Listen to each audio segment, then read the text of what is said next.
오늘은 요한복음 8장 1절로 11절에 있는 말씀을 가지고 살리는 것이 목적이다, 살리는 것이 목적이다 라는 제목으로 하나님의 말씀을 나누겠습니다. 오늘 본문 말씀을 제가 먼저 읽도록 하겠습니다. 예수는 감난산으로 가시다 아침에 다시 성전으로 돌아오시니 백성이 다 나아오는지라 앉으사 저희를 가르치시더니 서기관들과 바리새인들이 가늠 중에 잡힌 여자를 끌고 와서 가운데 세우고 예수께 말하되 선생님이여 이 여자가 가늠하다가 현장에서 잡혔나이다. 모세는 율법에 이러한 여자를 돌로 치라 명하였거니와 선생은 어떻게 말하겠나이까? 저희가 이렇게 말하면 고소할 조건을 얻고자 하여 예수를 시험함이더라. 예수께서 몸을 굽히사 손가락으로 땅에 쓰시니 저희가 묻지를 마지 아니하는지라. 이에 일어나 가라사대 너희 중에 죄 없는 자가 먼저 돌로 치라 하시고 다시 몸을 굽히사 손가락으로 땅에 쓰시니 저희가 이 말씀을 듣고 양심의 가책을 받아 어른으로 시작하여 젊은이까지 하나씩 나가고 오직 예수와 그 가운데 섰는 여자만 남았더라. 예수께서 일어나사 여자 외에는 아무도 없는 것을 보시고 이르시되 여자여 너를 고소하던 그들이 어디 있느냐? 너를 정죄하는 자가 없느냐? 대답하되 주여 없나이다. 예수께서 가라사대 나도 너를 정죄하지 아니하노니 가서 다시는 죄를 범치 말라 하시니라. 아멘. 여러분, 세상은 그리스도인이 살기에 그렇게 녹록한 곳은 아닙니다. 세상은 그리스도인이 홀로 서기에는 굉장히 험한 곳입니다. 오늘 본문의 말씀은 성경에 나와 있는 지혜를 나누는, 지혜를 시험한 말씀 가운데 하나라고 많은 분들이 잘 아는 본문입니다. 구약 성경에 솔로몬의 지혜를 나타냈던 죽은 아이의 어머니를 가리키는 심판이 있었다면 신약 성경에는 예수님께 던져진 이 질문이 있었을 것입니다. 간음 중에 잡혀온 여인을 어떻게 해야 되는지 묻는 이 질문은 질문 자체가 함정을 빠뜨리기 위해서 만든 질문이었습니다. 질문 자체가 예수님께 도움을 구하는 질문이 아니라, 지혜를 구하는 질문이 아니라 질문 자체가 예수님을 함정에 빠뜨리기 위한 질문이었습니다. 여러분도 잘 아시듯이 어떤 대답을 해도 함정에 빠질 수밖에 없는 질문이었습니다. 돌로 치라라고 말하면 당시 사형 권한이 없었던 로마법에 접촉이 되었고, 돌로 치지 말라라고 말하면 모세의 율법을 범하는 사정에 이르게 되었습니다. 여러분, 세상 사람들이 머리를 쓸까요? 사단이 하나님의 백성을 무너뜨리기 위해서 머리를 쓸까요? 머리를 써요. 연구할까요? 연구합니다. 밤을 새서 연구할까요? 밤을 새서 연구합니다. 여러분이 어떤 선택을 내릴 때마다, 어떤 환경에서 어떤 조건에서 선택을 내릴 때마다 그걸 기록할까요? 기록합니다. 여러분에 대한 빅데이터를 구글만 가지고 있지 않습니다. 페이스북만 여러분에 관련된 빅데이터를 가지고 있지 않아요. 이 사람이 좋아하는 게 뭐고, 어떨 때 어떤 클릭을 하고, 어떤 음악을 선호하고, 어떤 상품을 더 좋아하고, 휴가는 어디로 가는지 구글만 여러분 한 개인에 대한 빅데이터를 가지고 있는 게 아니라 사단도 빅데이터를 가지고 있습니다. 그래서 언제 이 사람의 어디를 건드리면 어떻게 넘어지리라는 것을 너무나 잘 알죠. 사단도 연구합니다. 사단의 연구 주제는 사람이죠.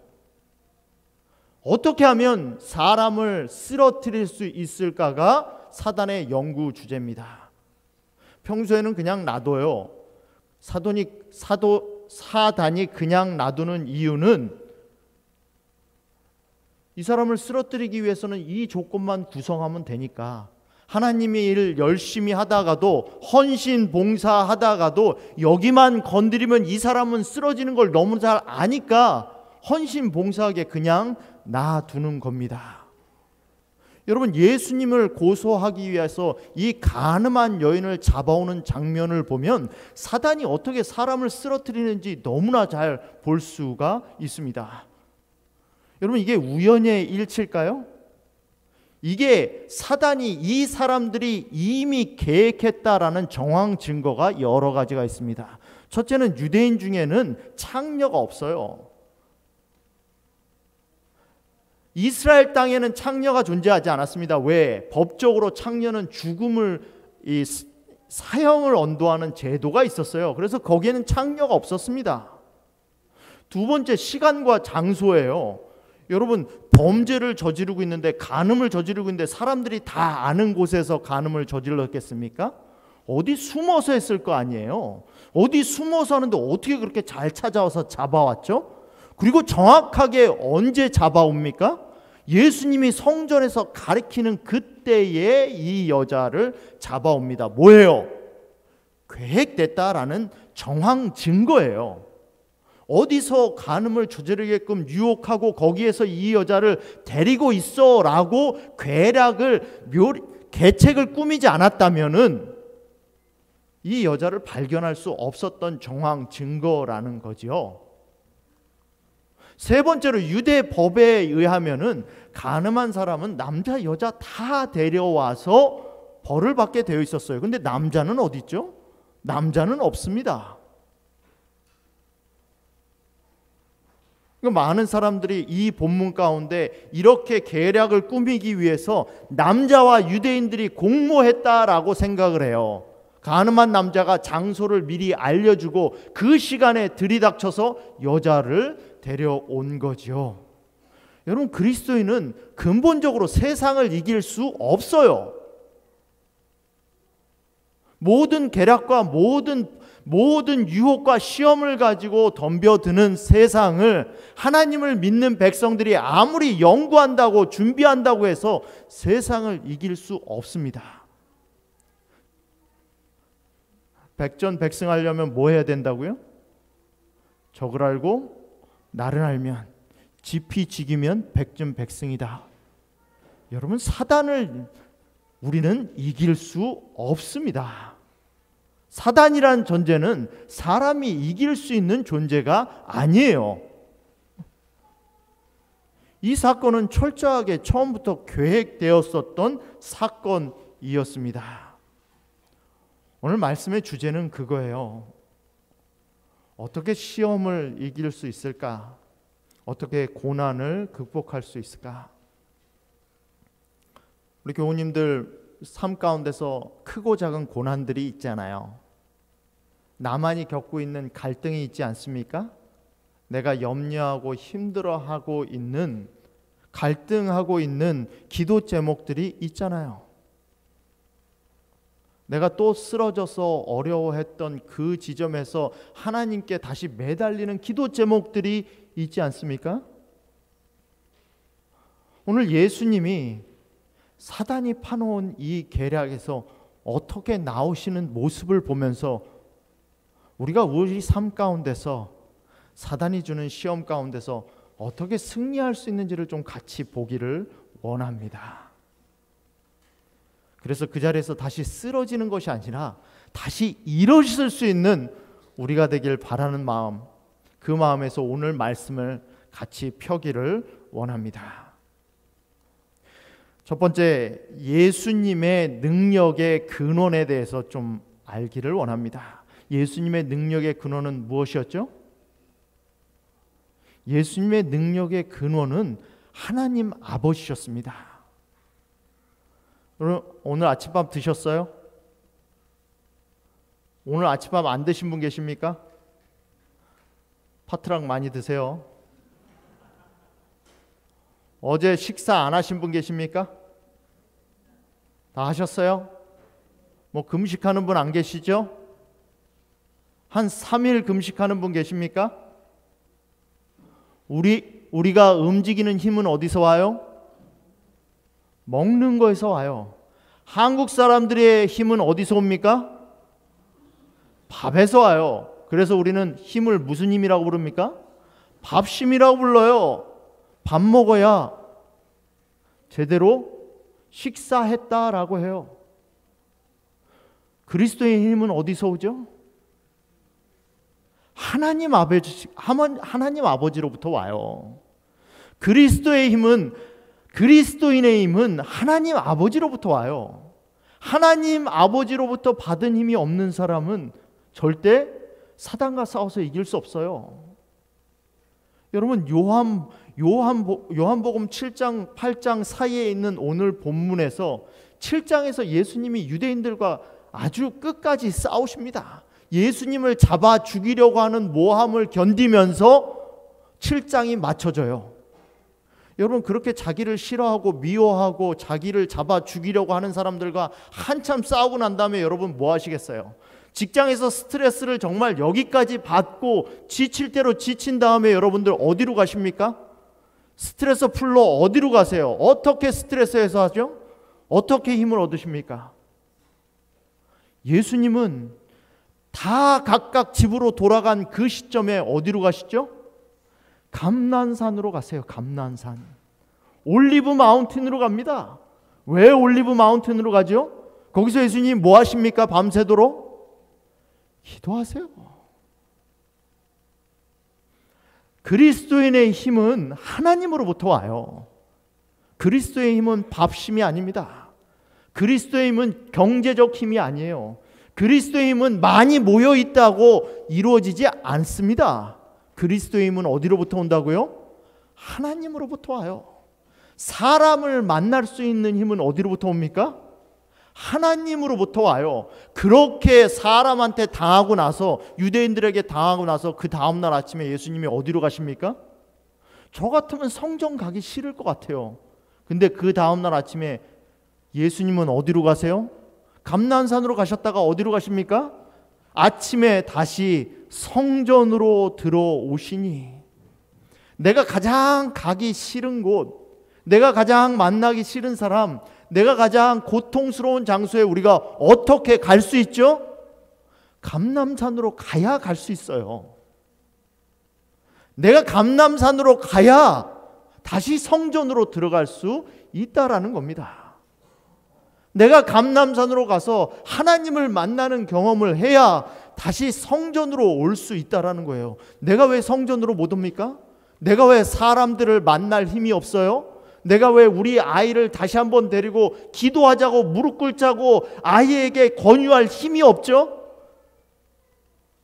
내 영적인 힘은 어디서 나오는 겁니까? 올리브 마운틴에 가야지, 감람산에 가야지 영적인 힘이 거기서 나오는 거예요. 그래야지 내가 내 아이를 붙잡고 다시 한번 기도하자라는 말이 나오는 거예요. 기도 가지고는 안 된다고, 신앙 가지고는 안 된다고, 믿음만으로는 살 수 없다고 말하는 사람 앞에서 그렇지 않다라고, 하나님이면 모든 게 가능하다라고 말할 수 있는 건 어디서 나오죠? 감람산에서 나오는 거예요. 내가 감람산에 가야, 감람산에서 하나님께 매달려야, 감람산에서 하나님께 은혜를 받아야 다시 성전으로 올 수 있는 힘이 생긴다는 겁니다. 여러분, 감람산 가셨어요?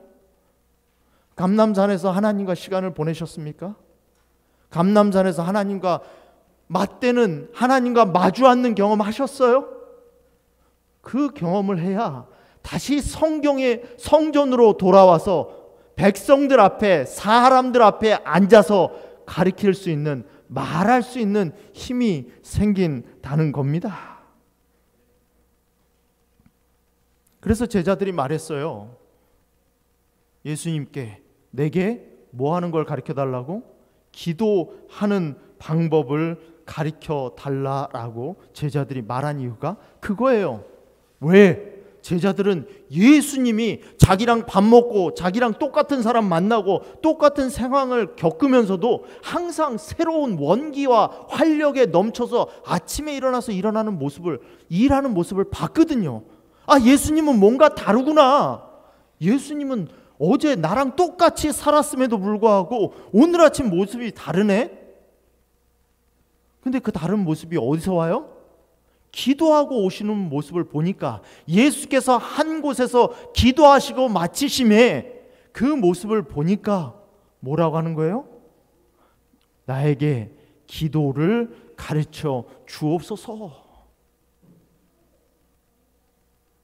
하나님 앞에서 기도하지 않는 사람은 성전으로 다시 올 수가 없어요. 사람들을 제대로 만날 수가 없습니다. 사람들 앞에 떳떳하게 나보다 더 가지고 나보다 더 강하고 소위 말하는 갑 앞에서 을인 우리가 당당하게 말할 수 있는 것은 하나님이 나와 함께 하신다는 믿음이 있을 때만, 하나님이 나에게 주시는 은혜가 있을 때만 가능하다라는 겁니다. 그래서 예수님이 성전으로 다시 오실 수 있다라는 거예요. 여러분, 이 여인을 데리고 오는 이 유대인들의 모습이 꼭 어떤 모습이냐면 사단의 모습이에요. 얼마나 잔인합니까? 서기관들과 바리새인들이, 즉 어떤 사람들이에요? 종교인이에요. 종교인. 교회 다닌다는 사람들이에요. 하나님 믿는다는 사람이에요. 성경에 대해서 꽤 안다라고 말하는 사람이에요. 그런 사람이 지금 뭐 합니까? 음행 중에 잡힌 여자, 죄인 중에 거짓말하다 잡혀도 굉장히 창피하잖아요. 근데 간음하다가 간음 현장에서 잡혔어요. 그냥 끌어왔, 여기 뭐라 하냐면 여자를 끌고 와서 뭐 합니까? 옷이라도 제대로 입혀가지고 데려왔는지 모르겠어요. 얼마나 수치심에 떨고 있겠습니까? 그런 여자를 끌고 와요. 그리고 어떻게 합니까? 한 가운데 세우니, 이게 사단이 하는 일이에요. 이게 사단이 하는 일. 사단은 뭐 하죠? 우리의 죄를 모든 사람 앞에 만천하에 드러내놓고 손가락질합니다. 그게 사단이 하는 일이죠. 세상에는 두 가지 죄가 있다고 그래요. 드러나지 않은 죄와 드러난 죄. 세상에는 두 가지 죄인이 있다고 합니다. 드러난 죄인과 드러나지 않은 죄인. 사단이 우리를 넘어뜨리는 방법이에요. 이게 뭐 합니까? 그래, 죄 졌지? 끌고 와서 뭐 하는 거예요? 고소하는 거예요. 가운데 세워놓고 뭐 하는 겁니까? 손가락질하는 거예요. 그리고 뭐라고 말하죠? 성경을 들여댑니다. 모세의 율법에는 이런 여자를 돌로 쳐라 명하였거니와. 여러분, 우리가 성경 왜 가지고 있죠?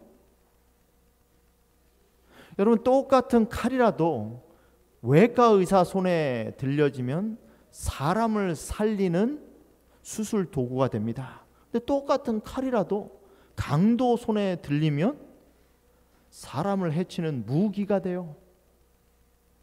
우리가 성경 왜 가지고 있습니까? 하나님의 말씀을 우리가 왜 믿고 있죠? 뭐 하기 위해서 믿고 있어? 뭐 하기 위해서 갖고 있습니까? 율법에 의하면 이런 사람을 돌로 치라? 하나님이 우리에게 말씀을 주신 이유, 성경을 주신 이유는 뭐 하기 위해서? 살리기 위해서. 당신도 살 수 있어요. 아직 인생이 끝난 게 아니에요. 아직 기회가 있어요. 아직 희망이 있어요. 그렇게 결심할 필요 없어요. 대안이 있어요. 포기하지 않아도 돼요. 그걸 위해서 말씀을 주신 거라는 거죠. 스가랴서에 보면 이 모습이 꼭 사단이 대제사장 여호수아를 고소하는 모습 같습니다. 스가랴 3장에 보면 스가랴가 비전을 봅니다. 그 비전 가운데서 사탄이 그의 오른쪽에 서서 대제사장 여호수아를 고소합니다. 그럴 때 누가 방어하죠? 예수님이 방어하세요. 사탄아, 여호와께서 너를 책망하노라. 예루살렘을 택한 여호와께서 너를 책망하노라. 이는 불에서 꺼낸 그슬린 나무가 아니냐. 여호수아가 더러운 옷을 입고 천사 앞에 서 있는지라 그 더러운 옷을 벗기라. 내가 내 죄악을 제거하여 버렸으니 내게 아름다운 옷을 입히리라. 우리가 어디 안에서 보호를 받습니까? 우리가 누구로부터 보호를 받죠? 우리 교우님들이 무슨 일이 생기면 제일 먼저 전화하는, 제일 먼저 찾는 사람 가운데 한 사람이 접니다. 교회 순서가 잘못됐건 교회에서 무슨 일이 있었건 제일 먼저 누구를 찾아요? 저를 찾아요. 왜 저를 찾죠? 제가 메릴랜드 중앙교회 담임 목사니까 그렇죠 뭐. 제가 마스터 키거든요. 담임 목사한테 전화하면 안식일 학교장님하고도 통할 수 있고 수석 지사님하고도 통할 수 있고 파트락 관계도 알 수 있고 마스터 키거든요. 내가 누구한테 전화할 줄 모르면, 어떻게 해결할 줄 모르면 어떻게 해야 되죠? 담임 목사한테 전화하면 돼요. 그럼 담임 목사님이 일정을 다 알아요. 몰라도 해결해 줄 수 있어요. 그러니까 담임 목사님, 모르면 그냥 담임 목사한테 전화해요. 그리스도인의 마스터키는 누굽니까? 그리스도의 마스터키는 누구예요? 예수님이에요. 로마서에는 그런 예수님을 이렇게 표현합니다. 사도 바울이 말한 마스터키는 예수 그리스도 안에 있는이에요. 그리스도 예수 안에 있는 속량으로 말미암아 하나님의 은혜로 값없이 의롭다 하심을 얻은 자 되었느니라. 뭘로 말미암아? 그리스도 예수 안에 있는 속량으로 말미암아. 값을 낼 필요가 있다 없다? 없다. 그러므로 이제 그리스도 예수 안에 있는 자에게는 결코 뭐가 없나니?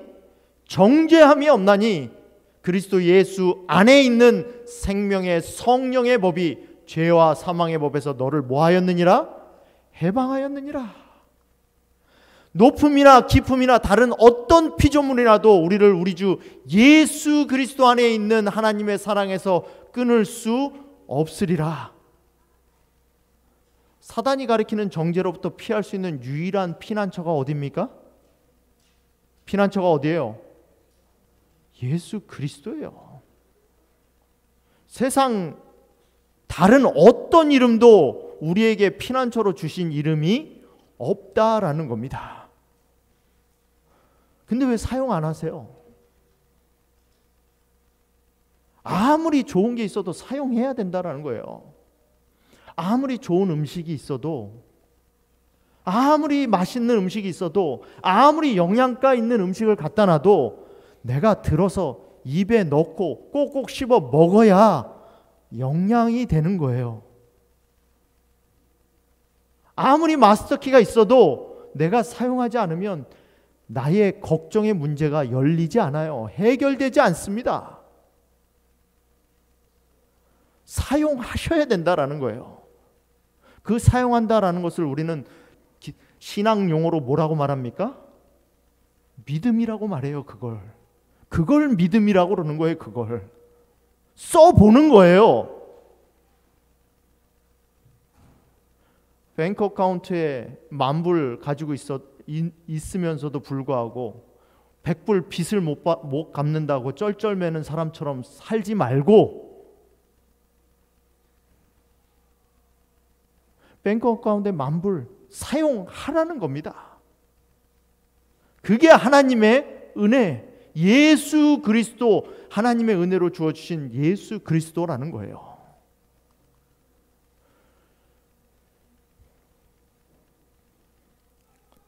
여러분, 우리가 코로나를 겪으면서 주사 다 맞으셨습니까? 네, 전부 다 예방접종 하셨죠? 코로나 주사 다 맞으셨죠? 많이 맞으신 분은 5번까지 맞으신 분이 계시더라고요. 그렇게 면역력을 키우는 걸 우리는 이뮤니티라고 합니다. 면역력을 이뮤니티라고 해요. 근데 법적으로 어떠한 처벌도 받지 않는 면책권이라는 게 국회의원들한테는 있어요. Legal immunity. 국회의원들은 국회에서 법을 통과시키기 위하여, 법을 제정하기 위하여 어떤 발언을 해도 법적으로 책임을 묻지 않습니다. 그게 리걸 이뮤니티예요. 면책권이죠. 여러분, 그리스도인이 가지고 있는 리걸 이뮤니티가 있어요. 면책권이 있어요. 그게 뭡니까? 그게 예수 그리스도예요. 여러분, 그리스도인은 예수 그리스도 외에는 다른 어떤 곳에서도 평안을 얻을 수 없어요. 다른 어떤 곳에서도 사단이 말하는 정죄에서 자유로울 수 없다라는 겁니다. 오직 예수 그리스도 안에서만 그 정죄가 면책을 받을 수 있다라는 겁니다. 이렇게 이 여인을 고소하기 위해서 사람들이 말하자 예수님은 이렇게 반응하십니다. 그들이 이렇게 말하면 고소할 조건을 얻고자 하여 예수를 시험함이라. 예수님이 뭐 하십니까? 예수께서 몸을 굽히사 손가락으로 땅에 쓰시니. 성경에는 예수님이 땅에 뭘 썼다라는 기록이 없어요. 뭘 쓰셨을까요? 여러분, 우리가 추측할 수는 있습니다. 지금 뭘 물었죠? 이 여자를 성경에 의하면, 율법에 의하면 이 여자를 죽이라라는 것을 질문했어요. 그럼 그거에 대한 대답을 썼을 거 아닙니까? 대답을 지금 바닥에다 쓰고 있는 거예요. 대답 대신 지금 뭐 하는 겁니까? 행동하시는 거예요.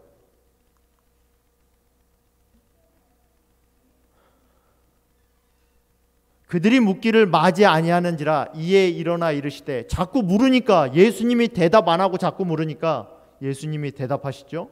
너희 중에 죄 없는 자가 먼저 돌로 치라 하시고 다시 몸을 굽혀 손가락으로 땅에 쓰시니. 예수님이 뭐라고 대답하세요? 너희 중에 죄 없는 자가 먼저 돌로 치라라고 말씀하면서 손가락으로 땅에 쓰십니다. 손가락으로 그럼 땅에 뭘 쓰셨을까요? 예수님은 지금 이 여인을 살리려고 하는 겁니까? 죽이려고 하는 겁니까? 예수님의 유일한 관심이 뭐죠? 예수님은 지금 이 여자를 고소하는 사람에 대해서는 아무런 관심이 없어요. 자기의 안위도 아무런 관심이 없어요. 예수님의 유일한 관심은 지금 누굽니까? 지금 수치 가운데 떨고 있는 이 여자한테 이게 얼마나 트라우마겠어요. 삶을 이 여자가 앞으로 어떻게 살아나가겠습니까? 성전 한가운데서 사람들한테 이런 수치를 당했는데 앞으로 삶을 어떻게 살아나가겠어요? 예수님의 관심은 이 여자밖에 없어요. 뭐라고 말합니까? 너희 중에 죄 없는 자가 먼저 돌로 치라 하면서, 지금 돌로 치라는 얘기예요? 치지 말라는 얘기예요? 죄 없는 자가 있습니까? 없습니까? 죄 없는 자가 있어요? 없어요? 여러분 중에 돌로 칠 수 있는 사람이 있어요? 없어요? 여러분, 함부로 돌 들지 마세요. 죄 없는 자가 돌로 치라는 겁니다. 여기서 예수님이 하시는 말씀은 심판의 주체가 누구인가를 말하는 거예요. 심판은 누가 할 수 있다는 겁니까? 심판은 누구만 할 수 있다는 거예요?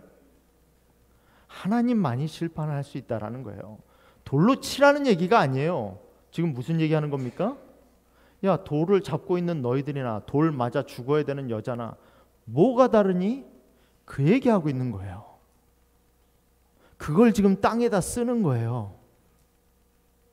야, 돌 들고 있는 아무개, 너 이러이러한 죄 졌잖아. 사람들은 모르죠. 근데 자기는 알죠. 야, 돌 들고 있는 누구, 너 이런 죄 졌잖아. 땅바닥에 못 쓰는 거예요? 뭘 쓰겠어요? 죄 없는 자가 돌로 치라고 했으니까 그 사람들 뭘 쓰겠어요? 지금 죄 쓰는 거예요, 죄. 이름만 안 적어놨을 뿐이지 거기에서 돌 들고 치려는 사람들 뭐 하는 겁니까? 죄를 적고 있는 거예요. 먼저 치라고 했습니다.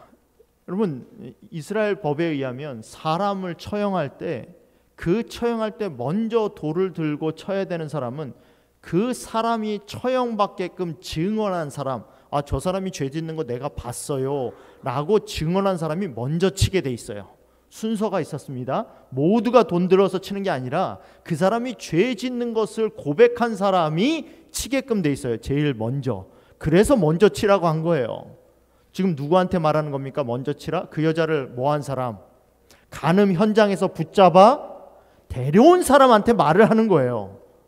야, 네가 치려고 하지? 쳐봐. 그리고 뭐 하는 겁니까? 지금 땅에다가 그들의 죄를 쓰고 있는 거예요. 손가락으로 네가 무슨 죄를 짓고 있지? 그걸 쓰시는 거예요. 그래서 이 사람들이 어떻게 합니까?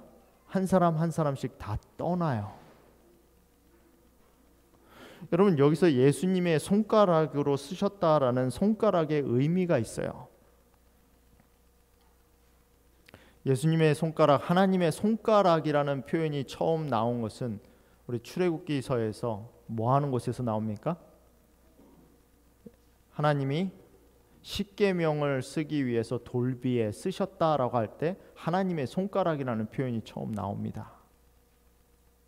그 전에도 나오는 데가 있어요. 어디서 나오냐면 한글 성경에서는 열 재앙이 주어질 때 세 번째 재앙부터 애굽에 있는 이 술사들이 이거는 사람이 할 수 있는 게 아니고 하나님만이 할 수 있는 것입니다라는 표현을 합니다. 요술사가 바로에게 말하되 이는 하나님의 권능이니이다. 이 재앙부터는 자기가 다시 다시 재현할 수 없으니까. 근데 그때 원문에는 뭐라고 되어 있냐면 하나님의 권능이니이다 라고 표현된 곳이 뭐라고 되어 있냐면 The finger of God이라고 되어 있어요. 영어 성경이 훨씬 원문에 근접하게 번역을 했습니다.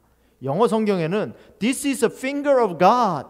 근데 한글 성경에는 뭐라고 되어 있어요? 이것은 하나님의 권능이니이다. 그러니까 성경에서 손가락이라고 나왔을 때는, 하나님의 손가락이라고 나왔을 때는 그건 뭐예요? 하나님의 권능을 말하는 거예요. 지금 예수님이 하나님의 권능을 가지고 손가락으로 쓰신다는 것은 무엇입니까? 하나님의 신적 능력으로 사람들의 모든 죄를 보시고 너가 이 사람을 정죄할 만한 사람이 아니다라고 땅에 쓰고 계시는 거예요. 하나님의 권능으로 지금 가운데 서 있는 이 여인을 살리기 위하여 다른 사람들의 죄를 보여주고 계신 것을 의미하는 거예요. 하나님의 손가락이라는 것은 하나님의 권능을 말하는 거예요. 우리가 어떻게 구원을 받습니까? 하나님의 권능으로 구원을 받아요. 하나님의 손가락으로 구원을 받습니다. 누가복음 11장 20절에 보면 그러나 내가 만일 하나님의 손을 힘입어 귀신을 쫓아냈다면, 예수님이 자기의 권능에 대해서 말씀하시면서 그것을 뭐라고 말합니까? 하나님의 손을 힘입었다라고 표현해요. 예수님이 자기의 권능을 하나님의 손이라고 표현하면서 똑같은 본문을 마태복음은 이렇게 표현합니다. 내가 하나님의 성령을 힘입어 라고 표현해요. 하나님의 손가락, 하나님의 권능이 오늘 우리에게 임한다는 것은 무슨 뜻입니까? 성령 하나님을 통하여 우리가 은혜를 받는다는 거예요. 성령 하나님을 통하여 우리의 삶이, 내 마음이 변화된다라는 거예요. 성령 하나님을 통하여 내 삶에 하나님의 권능이 임한다는 거예요. 예수님께서 2000년 전에 유대의 성전 안에서, 성전뜰에서 손가락으로 권능을 베푸셔서 이 여인을 살리신 것처럼 오늘 우리 삶 가운데서 쓰러져 가고 있는, 넘어져 가고 있는 시험과 고난 가운데서 어려움 정에 있는 우리에게 하나님의 손가락을 대실 수 있는데, 하나님의 권능이 임하실 수 있는데, 그것이 뭐라는 겁니까? 하나님의 성령이시라는 거예요. 성령. 하나님의 성령을 통하여 하나님이 오늘 여러분과 저의 삶 가운데 임재하실 수 있다라는 겁니다. 그걸 통해서 오늘 하나님이 우리를 구하고 계시다라는 겁니다. 그러면서 예수님이 말씀하시죠. 여자여, 너를 고발하던 그들이 어디 있느냐? 너를 정죄하는 자가 없느냐? 예수님 목소리가 어땠던 것 같아요? 이제 다른 사람들은 하나도 없어요. 누구와 누가 있습니까? 예수님과 여인밖에 없어요. 여러분, 신앙은 다른 사람 아닙니다. 성전뜰에서 예수님과 마주보고 있는 이 여인처럼 신앙은 나와 예수님이 마주보는 거예요. 예수님이 여인에게 지금 말하는 겁니다. 여자여, 너를 고발하던 여인들이 그들이 어디 있느냐? 너를 정죄하는 자가 없느냐? 주여, 없나이다. 예수님의 목소리가 들리십니까? 나도 너를 정죄하지 아니하노니 가서 다시는 죄를 범치 말라. 여러분, 예수님은 우리를 정죄하지 않으세요. 예수님 우리를 뭐 하십니까? 용서하세요. 하나님의 성령을 통해서 우리를 용서하세요.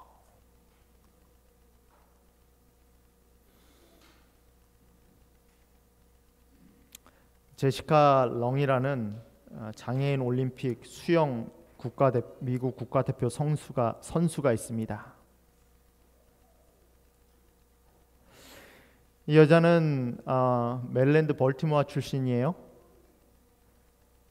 네, 입양된 여자입니다. 그 입양되는 과정을 커머셜 선전 영상으로 하나 만들어 놓은 게 있어요. 어머니가 아이를 입양합니다. 입양할 때 이 아이가 발이 절단된 아이라는 것을 알고 입양해요. 영상을 한번 보시겠습니다. 우리는 발이 절단된 아이만 보죠. 하나님이 보시는 건 그 역경을 딛고 일어나서 금메달을 16개나 따는 수영 선수를 봅니다. 우리는 지금 현상만 보죠. 그런데 하나님은 하나님의 은혜로 구원받아 하나님 앞에 당당히 서게 되는 하나님의 자녀를 봅니다. 사랑하는 메릴랜드 중앙교회 성도 여러분, 우리의 삶이 절단된 다리 같은 삶이 될 수도 있습니다. 그러나 하나님이 보시는 건 그게 아닙니다. 하나님이 보시는 건 아름다운 하나님의 자녀를 보십니다. 오늘 내 삶 가운데 어떤 장애와 어떤 어려움이 있더라도 하나님이 보시는 눈으로, 믿음의 눈으로 우리의 삶을 바라볼 수 있기를 간절히 바라면서 오늘 말씀을 마치겠습니다.